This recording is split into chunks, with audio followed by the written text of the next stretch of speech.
الحمد للہ رب العالمین والصلاة والسلام علی رسولہ النبی الکریم وعلی آلہ وصحبہ اجمعین، اما بعد۔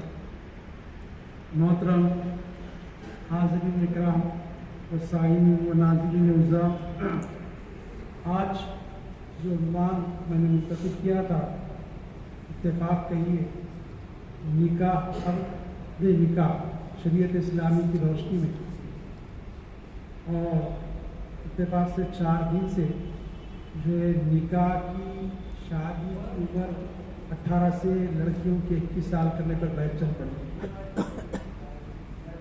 اور مجھے تو نہیں معلوم تھا پہلے سے کہ ایسا بل آ رہا ہے، لیکن بعد میں دینے کے بعد آیا تو اتفاق ہو گیا۔ اصل میں میرے ذہن میں جو بات تھی یہ دینے کی، بہت قابل ترین پڑھے لکھے لوگوں کو تک یہی نہیں معلوم کہ کن رشتوں میں اسلام نے نکاح کو حرام قرار دیا، کن رشتوں میں شادی نہیں ہو سکتی اور کن رشتوں میں شادی ہو سکتی یہ بھی نہیں معلوم، حالانکہ دنیا کی بڑی بڑی ڈگریاں لیے ہیں، کیونکہ ہم نہ ہی لیکچرس اٹینڈ کرتے ہیں نہ برابر سنتے ہیں، اور عموماً یہ ہوتا ہے کہ سطحی طور پہ کوئی بات کر دی جاتی ہے، کسی کی بات کی ڈیپتھ میں، گہرائی میں اور گہرائی میں جا کے اس کا جائزہ نہیں لیا جاتا ہے۔ میں نے بہت سارے ایسے واقعات سنے جس میں جو ہے دیہاتوں میں مسلمانوں نے، یہ بڑا افسوس ہوتا ہے، یہ یہاں ہمارے پاس چلتا ہے نان مسلمس کے پاس، تلنگانہ میں بات ہے۔ پھر اسی طرح شہر میں کچھ لوگوں کے بارے میں پتہ چلا کہ صاحب یہ 2 بہنوں سے ایک ساتھ ان کے گھر میں اب نہیں ہے۔ میں نے کہا ہوتا ہی نہیں، حرام ہے تو پتہ نہیں۔ یہ ایسے بہت سارے مسائل جو ہے بار بار سننے میں آتے تھے۔ ایک جگہ ایسی بات چل رہی تھی تو ایک صاحب نے کہا میری بہن ہے، تو پوچھا گیا کہ کیسی بہن؟ تو بولے میرے تایا کی لڑکی ہے، میں اس سے شادی نہیں کر سکتا۔ اس نے منع کیا تایا کی لڑکی سے شادی کرے؟ تو یہ اصل میں پس منظر جو یہ عنوان دینے کا میرے یہ تھا کہ ذرا اس سلسلے میں تھوڑی سی گفتگو کی جائے، لیکن اب یہ معاملہ یہ آ گیا، اس پر بھی ہم تھوڑا سا جائزہ لیں گے۔ یہ 18 سال 21 سال کا بھی انشاءاللہ ہوگا۔ پہلے ایک بات یاد رکھیے کہ جو اسلام میں خاندان کی بڑی اہمیت ہے، اور خاندان معاشرے کی اکائی ہوتا ہے۔ کئی خاندان مل کر ایک معاشرہ، ایک سوسائٹی فارم کرتے، سوسائٹی بنتی ہے، اور خاندان کی اکائی ایک مرد اور ایک عورت ہوتی ہے، جس کو ہم زوجین کہتے ہیں، عام الفاظ میں میاں بیوی کہا جاتا ہے۔ اور خاندان کا انحصار، دار و مدار، یہ مرد اور عورت جس کی شادی ہو رہی ہے، ان دونوں کے اچھے ہونے پر خاندان کا اچھا ہونے کا دار و مدار، ان دونوں میں اخلاق کردار ہوگا تو آنے والا بننے والا جو ان کے ذریعے خاندان ہے اس میں کہیں نہ کہ اخلاقی خوبیاں، کردار کسی ایک لیول پر ہم کو نظر آئے۔ اگر ان میں دین ہوگا تو ہم دیکھیں گے کہ ان کے خاندان میں کچھ نہ کچھ اثرات دین کے رہیں گے، شریعت کا پاس و لحاظ رہے گا، اللہ کا خوف اور خشیت رہے گا، پورا دار و مدار ہوتا ہے اس اکائی پر جس کو ہم زوجین کہتے ہیں، میاں اور بیوی، اس کے اوپر۔ اگر یہی بگڑے ہوں، ان کو ہی کچھ نہیں معلوم، اور جو ہے پھر جو ہے مسائل بڑے خراب ہو جاتے ہیں، اور جو ہے پھر پورا معاملہ بگڑ جاتا ہے، کوئی چیز درست ہو نہیں پاتی۔ اسلام نے خاندان کے معاملات پہ بہت زور دیا۔ اگر آپ دیکھیں گے خاندان کا وجود ہوتا ہے عقد نکاح سے۔ اسلام نے اس کو کھول کھول کر بیان کیا۔ میں بھی انشاءاللہ اگر وقت ملے تو تھوڑا سا تفصیل میں جاؤں گا، کیونکہ تھوڑا تاخیر ہو گئی اور وقت بھی کم ہے۔ یہ سرما کے موسم میں عصر اور مغرب میں وقت بہت کم ہوتا ہے، اس کی بڑی اہمیت دی گئی۔ پھر اس کے سلسلے میں قرآن مجید میں بعض احکامات واضح طور پہ، اور کہیں قرآن مجید کسی چیز میں خاموشی اختیار کرتا ہے تو احادیث رسول میں تفصیل سے باتیں بتائی۔ پھر کچھ مسائل بعد میں پیدا ہوئے تو ہمارے فقہاء کرام نے ان مسائل کو ایسے نہیں چھوڑ دیا، قرآن اور احادیث کے ذریعے ان مسائل کا حل ڈھونڈا اور استنباط کر کے قرآن اور حدیث سے اس مسئلے کا حل ہمارے ساتھ رکھیں. فقہ کی کتابیں بھری پڑی ہیں مسائل سے، کوئی مسئلہ اٹھا کے دیکھیے مل جائے گا انشاءاللہ، چھوڑا نہیں. اور آج بھی اس دور میں بھی ہمارے فقہ جو نئے نئے مسائل آتے ہیں اس کا قرآن اور حدیث کی روشنی میں ہم تلاش کرتے رہتے ہیں اور قیامت یہ کام چلتا رہے. عزیزان گرامی، تھوڑا سا لفظ عقد پہ غور کرتے ہیں. عقد اصل میں کہتے ہیں کسی چیز کو باندھنا. عقد نکاح میں ایک عورت اور مرد کا بن جانا، یہ اسلام میں اس کی بڑی تاکید ہے، بڑا زور دیا گیا، بڑی اہمیت. یہ بار بار کیوں کہ 2 یا 3 مرتبہ کہہ دیا اس کی اہمیت. اس کی وجہ یہ ہے کہ دور جاہلیت میں شادی تو ہوتی تھی، لیکن جو شریعت نے قوانین بتائے، عورت کے جو حقوق، مرد کی جو ذمہ داریاں، عورت پر مرد کا، مرد پر عورت کا، اس کا پاس و لحاظ نہیں تھا. عورتیں تو باندھی قمیض بنی ہوئی تھی، بیویاں جیتی ہوتی، ان کا کوئی حق نہیں تھا. اسلام نے اس کو بھی متعین کر دیا. دوسری بات یہ کہ اس زمانے میں ایک ایک مرد 50-50 100 شادیاں کرتا تھا، اور پھر وہ اس آدمی کے مرنے کے بعد اس کی اولاد اپنی ماؤں کو، سوتیلی ماؤں کو ترکے میں جیسے مال تقسیم کرتے کرتے تھے. یہ برے خرافات، برے گناہ تھے. اسلام نے اس کو روک دیا، منع کی. پھر 4 کی قید لگا دی.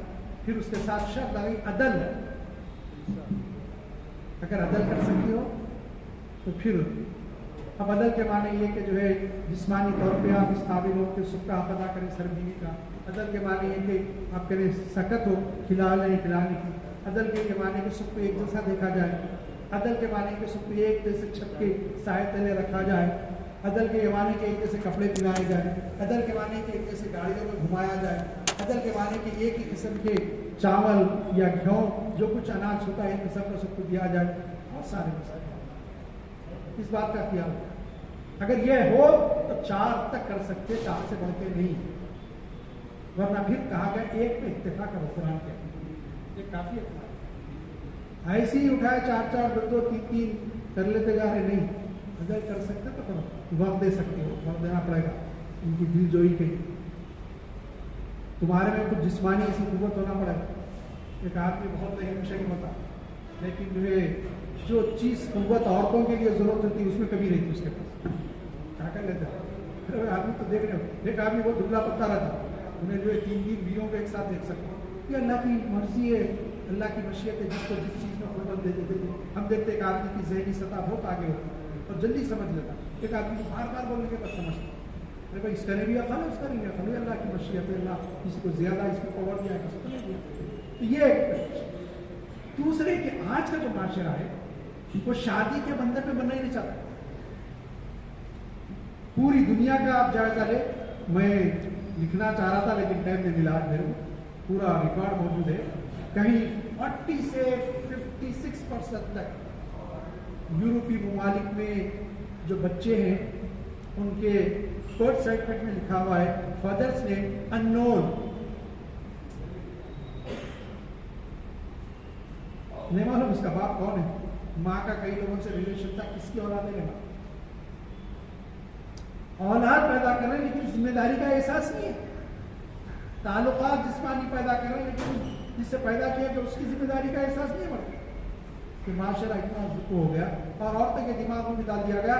دوسرے ممالک کی بات چھوڑیے، پاکستان میں ایک تحریک چل پڑی ہے پڑوس میں جس کا مسلم ملک کہتے میرا جسم میری مرضی. کیا بے حیائی ہے؟ اسلام اس کو روکتا. دوسرے یہ کہ شادی نہیں کرنا. دوسرے یہ کہ ایک تو یہ برائی ہے. دوسرے یہ کہ بعض لوگوں میں ایک نیکی کا جذبہ ہے. سب نیک سب یہ بیوی رکھو، یہ بچے رکھو، یہ سب چیزیں رکھو. میں جو ہے مجرد رہوں گا، ایسی زندگی گزاروں گا. تنا نہ کیا بلکہ تاکید کی گئی. حضور صلی اللہ علیہ وسلم نے فرمایا خاص انی قوم سنتی، نکاح میری سنت. کما قال فمن رغب عن سنتی فلیس منی. نکاح یاد رکھو جو میری سنت کی طرف رغبت نہیں کرے گا، نکاح نہیں کرے گا، مجھ سے نہیں. سب وعید ہے اس میں. بات نہیں نکاح کی اتنی اہمیت بتائی گی. یہ بات یاد رکھو. اسلام ایک طرف تو بے حیائی کو، فحاشی کو، منکرات کو روکتا ہے، بے حیائی کاموں سے روکتا ہے، جانوروں کی طرح انسانوں کو زندگی گزارنے سے منع کرتا ہے، جدھر موٹا چلا گیا نہیں۔ دوسری طرف اس بات کی بھی اجازت نہیں ہے کہ انسان بغیر شادی کے بغیر کی زندگی گزارے۔ یہ اسلامی اعتدال اسلام میں ہے۔ یہ دونوں ایکسٹریم نقطہ نظر ہے، ایک طرف شادی نہ کریں، ایک طرف عورتوں سے تعلق پیدا کریں گے، ایک طرف شادی نہ کریں گے باقی سب کام کریں گے، نکاح نہیں کریں گے، عقد نہیں کریں گے، میرج نہیں ہوگی، باقی جو چاہے کریں گے۔ اور ہمارے پاس تو اصطلاح ہے، ہمارے ملک میں بھی اب آپ کو معلوم ہے اجازت ہے لیونگ پارٹنرز کی، بغیر شادی کے بالغ ہونے کے بعد اور مرد بچہ بچی رہ سکتے، بی آئی کی انتہا۔ اور کل ہی کی بات ہے، دو مردوں نے دلی میں شادی کی ہے آپس میں، پھر اس کو بھی قانون ہماری اجازت نہیں ہوتا اس ملک کا، لیکن وہ سزا بھی نہیں ہے، لیکن قانون طور پر کوئی ریکگنیشن نہیں مل سکتا، حکومت جو ہے کوئی حکومت کا ادارہ اسے تصدیق نہیں کر سکتا، گمراہی کی انتہا۔ پھر کہا گیا دیکھو تم اپنی آنکھیں نیچے رکھنے کے لیے اب کیا کرو۔ سبب یہ ایک مسئلہ ہے، میں کیونکہ تھوڑا میرے نکاح کی خاندان کے کن رشتے داریوں میں ہو سکتا ہے اس پہ گفتگو کرنا ہے، پھر اصل عنوان ہوئی تھا، میرے ذہن میں پس منظر ہوئی تھا عنوان دینے کے، لیکن یہ مسائل سب ایک بات کہی جا رہی ہے 18 سے 21 سال کے، ہم 18 پہ بھی اعتراض تھا ہمارے مسلمان علماء کو، مسلم عمائدین کو، قائدین کو اعتراض تھا، اب 21 سال کر رہے ہیں، ہم کو تو سخت اعتراض ہے سب نیوٹریشن فوڈ ان کو نہیں مل رہا، تو لوگ اتنے زیادہ جسمانی طور پہ کیا کہنا چاہیے تیار نہیں ہو پا رہے، مضبوط ہونے پا رہے سب۔ یہ آپ اپنا بوجھ عمر بڑھا کے کیوں ڈالنا چاہتے؟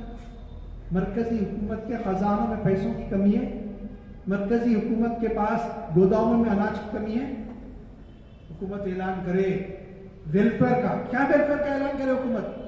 صاحب جو لڑکی 8 سال کی ہو گئی ہے اس کے لیے نیوٹریشن کی غذائیں حکومت کی طرف سے ہر مہینہ اتنی دی جائے گی، اور ڈاکٹر سے بھی پوچھیے اصل جو ایج ہوتی ہے بچی کی گروتھ کرنے کی وہ 8 سال سے لے کے 15 سال 16 سال کے بعد بچی کی ہائٹ بڑھتی نا، پرسنالٹی بڑھتی، موٹی ہو سکتی لیکن طاقتور نہیں ہوتی، ہڈیاں مضبوط ہیں، وہی ایج ہے اس کی۔ پھر بھی بچوں کے بارے میں کہا جاتا ہے 19-20 سال تک بچہ بڑھتا ہے، بچیاں نہیں بڑھتی، گروتھ کی ایج وہی رہتی ہے۔ آپ اس ایج میں آپ ان کو نیوٹریشن فوڈ کیوں نہیں دیتے؟ آپ اچھا غذا کیوں نہیں دیتے؟ حکومت دے سکتی، کوئی کمی نہیں، اپنا بوجھ حکومت۔ ایک دوسرا ٹارگیٹ یہ ہے کہ اصل میں پوری دنیا میں ایک سازش چلی پاپولیشن کو کنٹرول کیا جائے، تو صاحب دیر سے شادی ہوگی 18 کو 21 میں ہوگی، تو پھر 1-2-3 سال وہ لگائیں گے بچے پیدا کرنے، 25-24 سال اسی نکل جائیں گے۔ یہ بھی ایک مقصد ہے حکومت، ان مقاصد کو سمجھنا ہے، اور ظاہر ہے اس کے خلاف تو پروٹیسٹ ہوگا، اس کے خلاف حکومت پہ بٹھایا گیا اس لیے کہ عوام کی فلاح و بہبود کے کام کرے، ویلفیئر کے کام کرے، ایسے قانون بنا دے۔ اس وقت معاشرہ کدھر جا رہا ہے؟ ان لوگوں کو دیکھنا چاہیے سوسائٹی، لیکن اصل یہ دیکھنا نہیں چاہتے، یہ کچھ چاہتے ہیں اسی ذہن کے۔ میں سمجھتا ہوں 4 دن قبل کی بات ہے، میں کسی کام سے گھر کے باہر نکلا اور سامنے گلی میں آگے ادھر ایک اسکول کے بچے جا رہے ہیں، ایک بچہ 9 سال کا ہے، اس کے ساتھ ایک 6-7 سال کا بچہ ہے، 9-10 سال سے بڑھ کے نہیں بچہ، 9 سال سے بھی میں سمجھ 10 کا بھی نہیں ہوگا، 9 سال کا۔ میں تعجب کرا، میں باہر نکلا تو گھر میں سے کچھ آواز دی، تو بچے کچھ بات کر رہے ہیں تو ایک دم میں رک گیا گیٹ کے اندر جانے کے بعد، ابھی آیا ٹھہر کے سننے لگا، تو 9 سال کا بچہ کہہ رہا ہے 7 سال کے بچے سے کہ فلاں کلاس کی وہ گوری دبلی بچی میرے پہ لائن مار گئی۔ معاشرہ کی طرف جا رہا ہے، سوسائٹی کس طرف جا رہی ہے، اور آپ کہہ رہے ہیں کہ 18 سے 20 سال کی بچی بھی شادی نہ کرے، 18 کی بھی نہ کرے، 19 کی بھی نہ کرے، پھر تو ریپ کے کیسز بڑھیں گے، قتل و غارت گری بڑھے گا، ملک میں انارکی پیدا ہو جائے گی اگر آپ روکیں گے۔ اسلام کہتا ہے بچہ بالغ ہونے، بچی بالغ ہونے کے بعد ان کی آپ کی فکر کرو، کچھ شرائط کے ساتھ ہو لیکن فکر کرو ان کے نکاح، کیونکہ یہ باتیں تھوڑا حالات پہ تھی، اور اسلام چاہتا ہے معاشرہ پاک صاف ہو، پروٹیکشن آف نسل ہو، نسل کا تحفظ ہو، ہم بولتے ہیں نا کنتری کراس وہ نہ ہو، کون کس کا کون رہنے والا یہ نہیں ہو۔ اسلام میں اس کی بڑی اہمیت ہے حسب نسب، یہ بات ذہن میں۔ میں کیونکہ اور بھی بہت ساری اس میں باتیں تھیں، انشاءاللہ کسی موقع پہ یا کسی جمعے کے خطاب میں کہوں گا کہ اس وقت دنیا کیا چاہ رہی ہے اور کیا چل رہا ہے، لیکن میں کیونکہ میرا جو عنوان ہے عنوان کے تحت ہی باتیں ہیں، لیکن میں جس طرف توجہ دلانا چاہتا تھا کہ نکاح کہاں ہوگا کہاں نہیں ہوگا، اس پہ میں آتا ہوں۔ اصل میں نکاح کے معنی لغت میں جمع کے، اور اصطلاح فقہ میں نکاح ایک مخصوص عقد کا نام ہے، معاہدہ کا نام ہے مخصوص، اور اسلام میں یاد رکھیے ایک اگریمنٹ ہے مرد عورت کے درمیان، بڑا اہم اگریمنٹ ہے، اس کو توڑنے کی آسانی سے اجازت نہیں ہے۔ طلاق کی اجازت ہے لیکن کچھ کنڈیشن سے اس کو پڑھنا پڑے گا، پورا دیکھنا پڑے گا۔ دل میں آ رہا نمک کم ہے، طلاق طلاق طلاق نہیں چلے گا، غلط ہے، بڑی اہمیت ہے۔ ہاں کچھ صورتحال نامنظور کی اسلام نے اجازت دی ہے، اور جس کے پاس طلاق نہیں ہے آج وہ بھی ان کے پاس بھی طلاق کا تصور آ گیا ہے، لیکن وہ اختیار مرد کو دینے کے بجائے جج کو دے رہے ہیں، کیا جانتا ہے کیوں طلاق دینا ہوا بلا ہو جائے۔ تو بہرحال یہ کہ اسلام میں کہا گیا کہ جو مباح چیزیں ہیں اس میں سب سے ناپسندیدہ چیز طلاق، اجازت ہے لیکن پسندیدہ نہیں ہے، مجبوری کی صورت میں۔ مخصوص عقد کا نام ہے جس سے مرد خصدن عورت سے نفع اٹھانے کا مجاز ہوتا ہے، اختیار ہو جاتا ہے اس کو، اب وہ چیز ہے، یہ بات کیا ہے۔ اور عقد میں مالی چیزیں پوری مرد کے اوپر عائد ہوتی ہیں، یہ بات سن لیجیے۔ اسلام میں کوئی گنجائش نہیں ہے عورت سے کھانا مانگا جائے، عورت سے کسی قسم کا جہیز مانگا جائے، خود عورت کے کوئی کپڑے مانگے جائیں، یہ کپڑے عورت کو دو، عورت کے لیے، مرد کے لیے تو چھوڑ دیجیے، عورت کے لیے کوئی زیور مانگا جائے۔ مرد تو اپنے لیے کچھ مانگنا تو اسلام فقہ نے لکھا بات حرام ہے اگر مرد مانگتا ہے، عورت کے لیے بھی ہونے والی بیوی کے لیے بھی نہیں مانگ سکتے، لیکن ہمارا معاشرہ ہندو میتھالوجی کو قبول کر چکا ہے، گھوڑے جوڑے کی رقم جہیز کے نام پہ لوٹنا عورتوں کو ایک تماشا بنا ہوا ہے، جس سے معاشرے میں بگاڑ پیدا ہو چکا ہے۔ سادہ ہو، سادگی کے ساتھ نکاح کی مجلس ہو جائے، یہ اہم ہے اسلام۔ حالات کی مناسبت سے نکاح کی صفات بھی مختلف ہوتے ہیں، حالات جب بدلتے ہیں حالات کے لحاظ سے نکاح کی صفتیں بھی بدلیں، ڈفرینٹ آف کوالٹیز نکاح کے ہو جائیں۔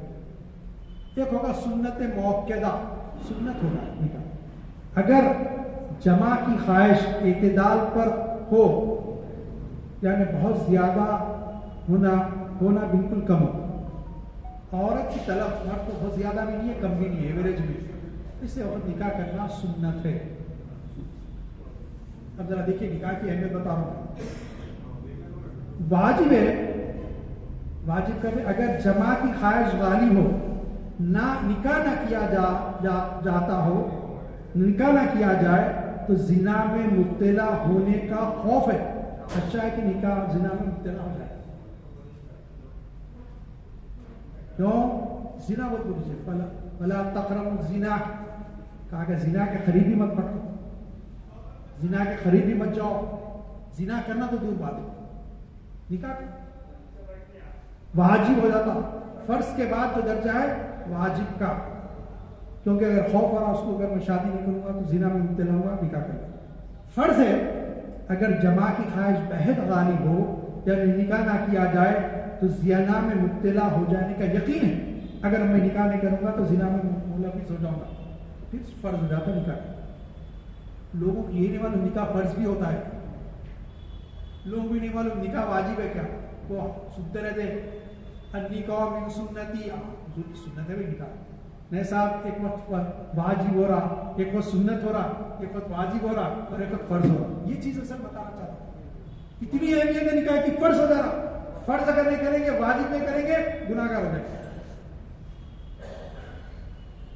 اور بہت سارے لوگ میں استطاعت ہے، اور ماں باپ ایسا ہمارے بچے کی عمر کیا ہے تو سب استطاعت ہے اس کی شادی کرو، بٹا کے کیا ہوگا، کمارا نہیں، اتنے گھر بنانا، اتنا بینک بیلنس ہونا، نکاح کو بنا لیا۔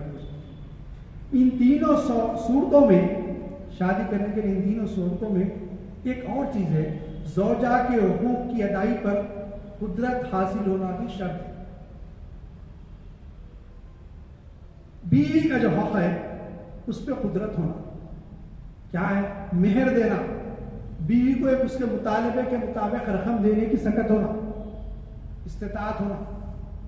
اور کسی نے اس ارادے سے نکاح کیا کہ بھولوں گا موجل دے کے بعد میں بول کے اور گھما دوں گا، نکاح حضور نے فرمایا حدیث کا مفہوم یہ کہ نکاح ہی نہیں ہوگا اس کا۔ نفقہ، کھانا پینا، کسوتنی، کساوا، کپڑے پہننا، سکنا، رہنے کا اچھا چھپر ہے، کمرہ، اس کو کم سے کم ایک کمرہ لائے گا، یہ سکت ہو پھر تو نکاح کرو۔ ہاں نکاح نہیں کر، یہ نہیں ہے سکت تو پھر رکے رہو، انتظار کرو۔ مکروہ تحریمی ہے، مکروہ ہے، حرام کے قریب مکروہ ہے۔ اگر زوجہ پر ظلم کا خوف ہو تو مزاج ایسا ہے کہ میں ظلم کروں گا، پھر مکروہ ہے نکاح کرنا۔ حرام ہے اگر زوجہ پر ظلم کا یقین ہو، یقین ہے کہ میں یا میرے ماں باپ بیوی پہ ظلم کرنے والے، نکاح کرنا حرام ہے۔ سنے کبھی شریعت کیا لکھی ہوئی ہے معلوم ہے کہ ہم پڑھتے نہیں، ہمارا مسئلہ یہ ہے۔ نکاح درست ہونے کے لیے ایک ہی چیز کافی ہے،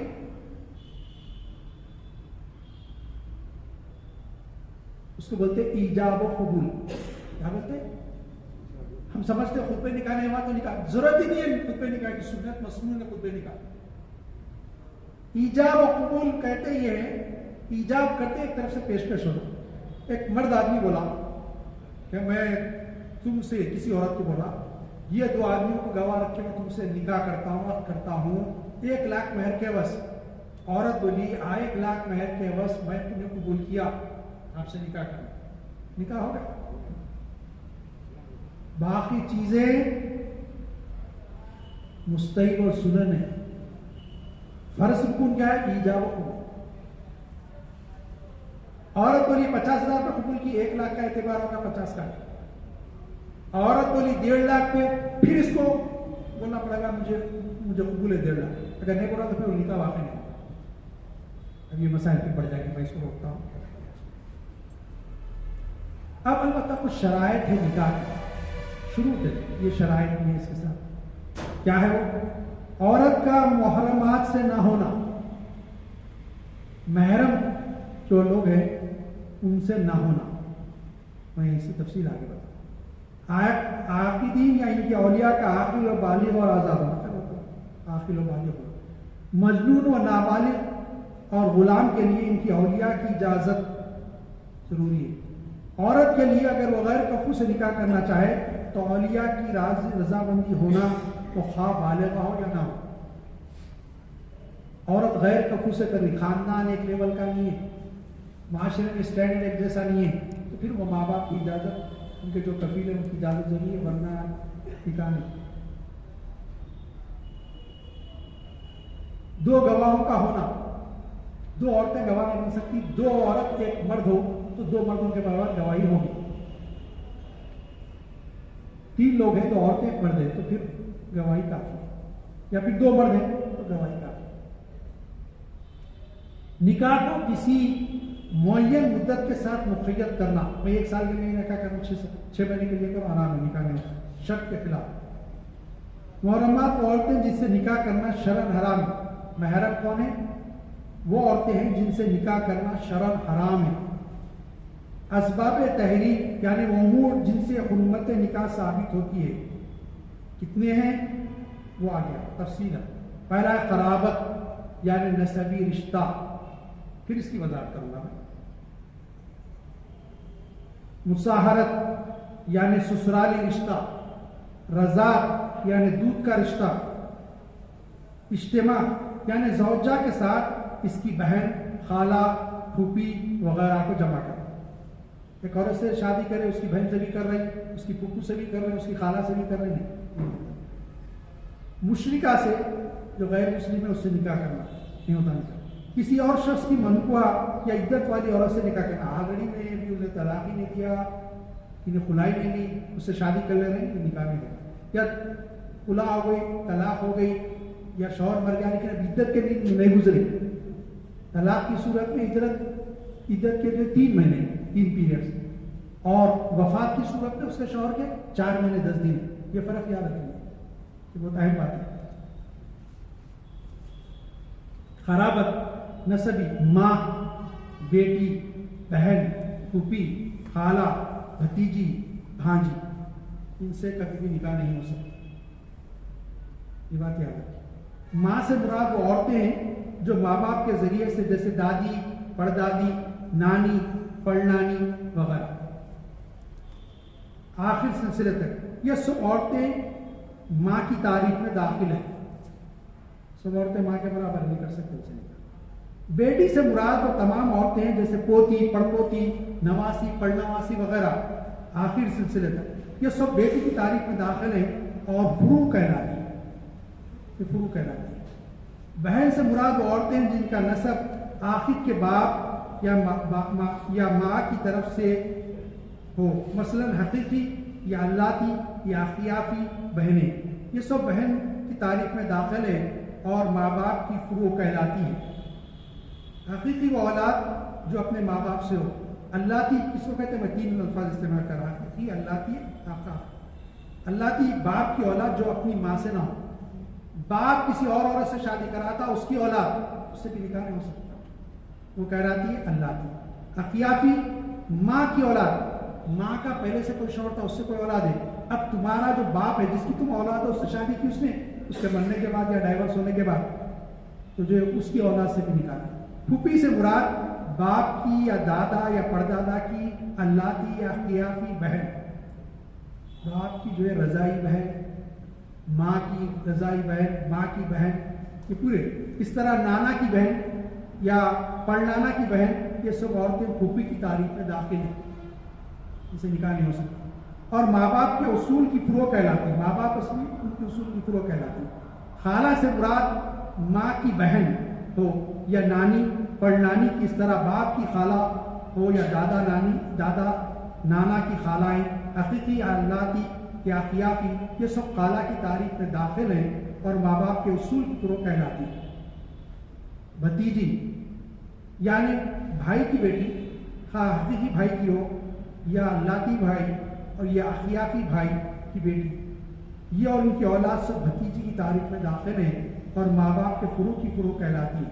بھانجی یعنی بہن کی بیٹی، یہ تمام رشتے حرام ہیں.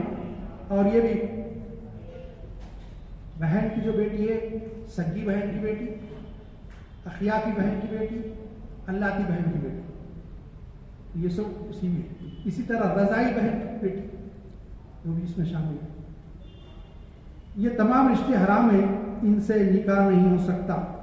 دوسرا سبب مصاہرت کا ہے، یعنی سسرالی رشتہ. مصاہرت سسرالی رشتے کو کہتے ہیں. ماں، بیوی کی ماں، بیوی کی دادی، بیوی کی نانی ہر حال میں حرام ہے. لیکن یہاں میں تھوڑا وضاحت کرنا چاہوں گا. بیوی کی خالہ، بیوی کی پھوپھو، بیوی کی بہن اس وقت تک حرام ہے جب تک یہ نکاح میں ہو. بیوی